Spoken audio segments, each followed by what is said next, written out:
आइए।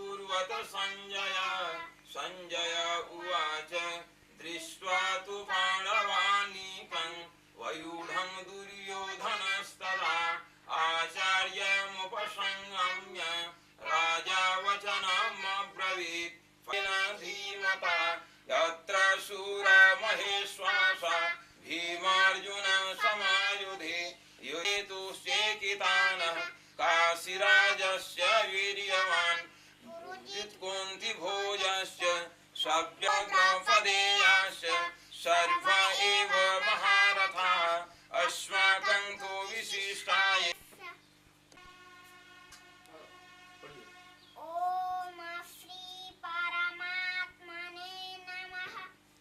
नारायणं नमस्कृत्य नरं चैव नरोत्तमं देवीं सरस्वतीं व्यासं ततो जयमुदीरयेत्। अथ प्रथमोऽध्यायः। दृष्ट्वा तु पाण्डवानीकं व्यूढं दुर्योधनस्तदा आचार्यमुपसंगम्य राजा वचनमब्रवीत् द्रुपदपुत्रेण तव शिष्येण धीमता अत्र शूरा काशीराजश्च वीर्यवान् पुरुजित् कुन्तीभोजश्च शैव्यश्च नरपुङ्गवः युधामन्युः सौभद्रो द्रौपदेयाश्च सर्व एव महारथाः अस्माकं तु सर्वे युद्धविशारदाः अपर्याप्तं तदस्माकं बलं भीष्माभिरक्षितं पर्याप्तं त्विदमेतेषां बलं भीमाभिरक्षितम् अयनेषु च सर्वेषु यथाभावम्।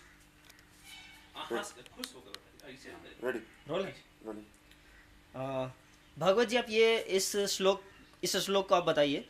जातस्य हि ध्रुवो जातस्य हि ध्रुवोर्मृत्युर्ध्रुवं जन्मामृतस्य च तस्मादपरिहार्येऽर्थेन त्वं शोचितुमर्हसि। ये किस श्री भागवतानंद बोलिए। अच्छा, श्री भागवतानंद गुरु नाम है इसका। रेडी भगवतानंद जी आप ये बताइए, ये श्लोक न जायते म्रियते वा कदाचिन्नायं भूत्वा भविता वा न भूयः अजो नित्यः शाश्वतोऽयं पुराणो न हन्यते हन्यमाने शरीरे। ये किस अध्याय से था, याद है आपको? 2। क्या होगा चाहिए? रेडी ठीक है, पन्ना पढ़ते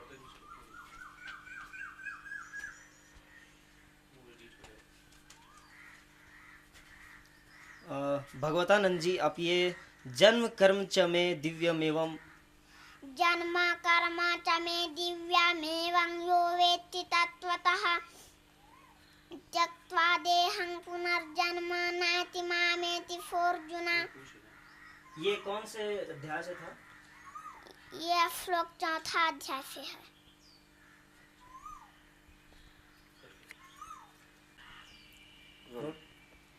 भगवतानंद जी ये बताइए कि ये श्लोक आपको याद है? मनुष्यानाम सहस्त्रेषु मनुष्यानां सहस्रेषु कश्चित् यतति सिद्धये यततामपि सिद्धानां कश्चिन्मां वेत्ति तत्त्वतः। ये कौन से अध्याय से था? 7वां। अच्छा ये बताइए, एताम विभूति योगंच एतां विभूतिं योगं च मम यो वेत्ति तत्त्वतः फो विकम्पेन योगेन युज्यते नात्र संशयः। ये किस अध्याय से था? ये 10वां अध्याय से था। सबसे पहले आप अपना नाम बता दीजिए। मेरा नाम श्री भागवतानंद गुरु है। अच्छा, हमको तो क्या बोलिए, आप किस कक्षा में पढ़ते हैं और किस विद्यालय में? मैं डीएवी पब्लिक स्कूल में पढ़ता हूँ और किस कक्षा में? मैं फर्स्ट में। अच्छा, ये बताइए कि आपको गीता कैसे याद हुआ? कौन सिखाया आपको? माताजी और पिताजी। कैसे रोज पढ़ते? कैसे? रोज अध्ययन करवाते थे। कब से? शुरू से। तो आपको पूरी गीता याद है? हाँ। अभी भी आप पढ़ते हैं? पूरा डेली पढ़ते हैं? हाँ। और क्या क्या करते हैं? और क्या क्या करते हैं आप? पढ़ने के अलावा क्या क्या करते हैं? खेलते हैं, कूदते हैं, क्या करते हैं? बताइए। कौन खेल खेलते हैं आप? जो मन करे सो। अच्छा, गीता के अलावा कौन किताबें पढ़ते हैं आप? हर की।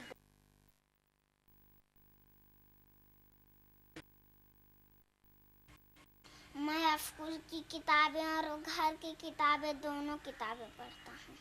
घर की किताब में रामायण, गीता, भागवत। अच्छा, इसको एक मिनट कट कीजिए। रेडी। हाँ बोलिए, आपको भगवतानंद जी आपको गीता कैसे याद होगी पूरी? बचपन से ही मेरे माता पिताजी रोज स्वाध्याय करवाते थे, इसलिए याद हो गई। और आपको अभी अभी भी प्रतिदिन पढ़ते हैं आप गीता? हाँ। कितने समय पढ़ते हैं? एक समय। सुबह शाम कितना देर पढ़ते हैं? 1-2 घंटा रोज? छठ।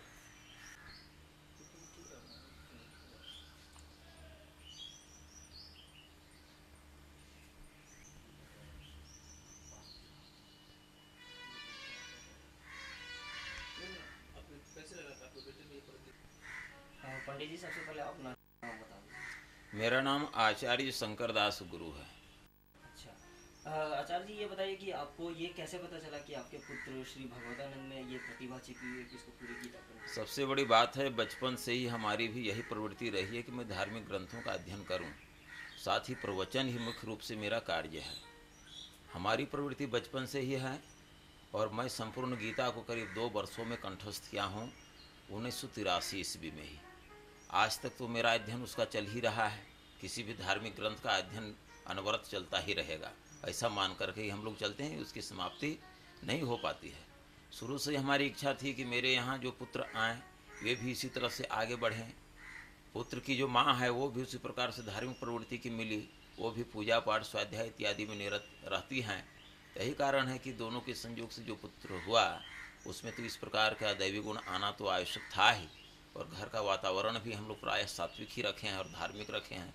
यही कारण है कि बचपन से ही बच्चे को इस प्रकार का वातावरण मिल रहा है। और सबसे बड़ी बात है कि ईश्वर की कृपा जिस पर हो और अनुकूल वातावरण मिले, वहाँ तो बच्चे इस प्रकार के होंगे ही। अच्छा, ये आपको कैसा अनुभव होता है आपके पुत्र में इतनी विलक्षण प्रतिभा है? सबसे बड़ी बात है कि मैं स्वयं इसकी था अभी तक नहीं लगा पाया, क्योंकि पुत्र हमको छोड़कर आज तक कहीं गया नहीं। जो भी बताई इसकी माँ या मैं, लेकिन कुछ ऐसे भी प्रश्नों का ये व्यवहार करता है मेरे सामने, जिससे लगता है कि बहुत बड़ा अगले जन्म में हो सके कोई विद्वान रहा हो। क्योंकि छंद शास्त्र के विषय में हमने कभी नहीं बताया। हर्ष दीर्घ इत्यादि का स्वयं अपने ही व्याख्या करता है। हम सबों को भी कहता है कि आप यहाँ गलत पढ़ते हैं। ये कौन बताया है इसे? अर्जुन के विषय में, कृष्ण के विषय में इस प्रकार की कभी व्याख्यात्मक शैली में अपनी बात ये करता है, जो हम नहीं सोच पाते हैं कि शायद ये कोई विद्वान से कम की समकक्षता में इसकी वाणी को रखी जा सके। अच्छा, अब भविष्य में इनको लेकर आपकी क्या योजना? भविष्य में यही है कि जिस प्रकार की प्रतिभा को लेकर के ये जन्म लिया है यहाँ पर, बचपन से जिस प्रकार की प्रतिभा को दिखा रहा है, उसके अनुसार से मैं यही चाहता हूँ कि दुनिया की जो मुख्य मुख्य भाषाएं हैं उन भाषाओं को जाने, हमारी जो भारतीय सभ्यता संस्कृति और जो भाषाएं हैं उन भाषाओं को भी जानें और इस सभ्यता संस्कृति वेद इत्यादि सबों को जानने के बाद भिन्न भिन्न भाषाओं में भी लोगों के सामने इस बात को रखने की क्षमता प्राप्त करें।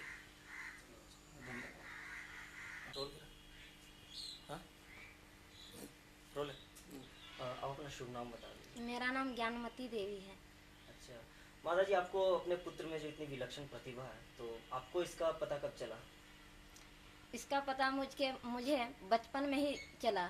जब यह स्तनपान कर रहा था तब मैं गीता का अध्ययन करती थी। काम करते करती थी, मुझे याद था। मैं शादी होने के पश्चात मैं 8 दिन के बाद मैं गीता अध्ययन करने लगी, जिसको मैं 5 महीना में संपूर्ण कंठस्थ कर चुकी थी।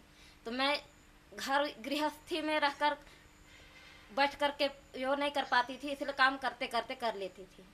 जब समय निकाल कर बच्चे का जब स्तनपान कराती थी तब मैं गीता का अध्ययन करती थी।